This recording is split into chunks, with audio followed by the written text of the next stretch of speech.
প্রিয় দর্শক, কথা বলছি আমি হাবিবুর রহমান, বাঙালির ২১ পত্রিকা এবং ২১ টেলিভিশনের পক্ষ থেকে। আমরা যেখানে আছি এটি হল তালশহর নতুন বাজার। এই তালশহর নতুন বাজারের এই পশ্চিম অংশের যে রাস্তাটি দেখতে পাচ্ছেন আপনারা, এটি হলো দীর্ঘদিনের জনভোগান্তির একটি রাস্তা ছিল। বর্তমান তত্ত্বাবধায়ক সরকারের প্রধান উপদেষ্টা ডক্টর মোহাম্মদ ইউনূস, আমাদের উপদেষ্টা মহোদয়কে আমরা ধন্যবাদ জানাই। ওনার এই শাসনামলে এই উন্নয়ন কাজগুলো হচ্ছে, জনহৈরানি ভোগান্তি দুর্ভোগের যে কাজ, সেই কাজটি হচ্ছে। আপনাদেরকে বিস্তারিত বলার আগে আমরা দুটি কথা বলে নেই। এখানের যে বর্তমান আশুগঞ্জ উপজেলার নির্বাহী অফিসার এবং উপজেলা প্রশাসক জনাব রাফি মোহাম্মদ ছড়া, উনিও আছেন এই কর্মস্থলে, এই বাজারেই অবস্থান করছেন। যেই বিষয়টি আমরা অবগত হয়েছি সামাজিকভাবে সব দিক দিয়ে, সেটি হলো এই রাস্তার মধ্যে প্রধান যে সমস্যাটি দুটি কারণে হয়ে থাকে।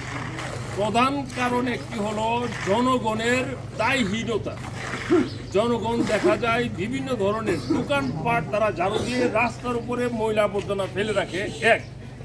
আর দুই নম্বর হলো যাদের বহুতল ভবন রয়েছে, দুতলা, তিনতলা, চারতলা ভবন রয়েছে, তারা সরাসরি রাস্তার উপর পানি ফেলে।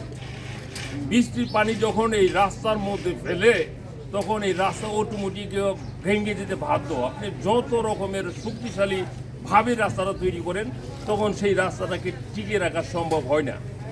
আর একটি আছে কর্তৃপক্ষের অনুমোদন ব্যতীত রাস্তার উপর বিভিন্নভাবে এই যে এই গর্ত করা, খানাখন্দর করা, এটিও রাস্তা আপনার যে সঠিক সময়ে ভেঙে যাওয়ার একটি প্রধান কারণ।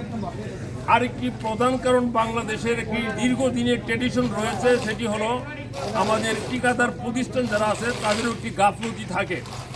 এই রাস্তা নির্মাণের ক্ষেত্রে কোয়ালিটি সম্পন্ন যে গাফলতি থাকে, সেই গাফলতিও অনেকটা দায় হয়ে থাকে, আমরা জেনে আসছি।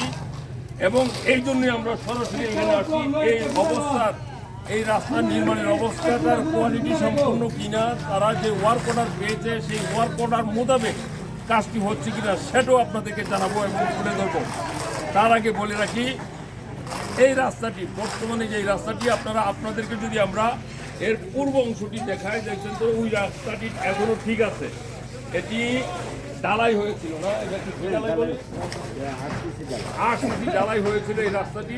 কিন্তু এই রাস্তাটি ঢালাইয়ের, আমরা যদি পশ্চিম অংশে আসি, এই রাস্তাটি ঢালাইয়ের কিন্তু ওয়ার্ক অর্ডার হয়েছিল একেবারে ওইখানে ঈদগাহ পার হয়ে এই পর্যন্ত। এটা ঢালাইয়ের, এই ৮ সিসি ঢালাইয়ের এই যে এই ওয়ার্ক অর্ডার হয়েছিল, তখন আমাদের ইঞ্জিনিয়াররা, আমাদের প্রকৌশলীরা এই পুরো রাস্তাটাকে তারা মেজারমেন্ট করে তারা এই ওয়ার্ক অর্ডার করেছিল ওই পর্যন্ত।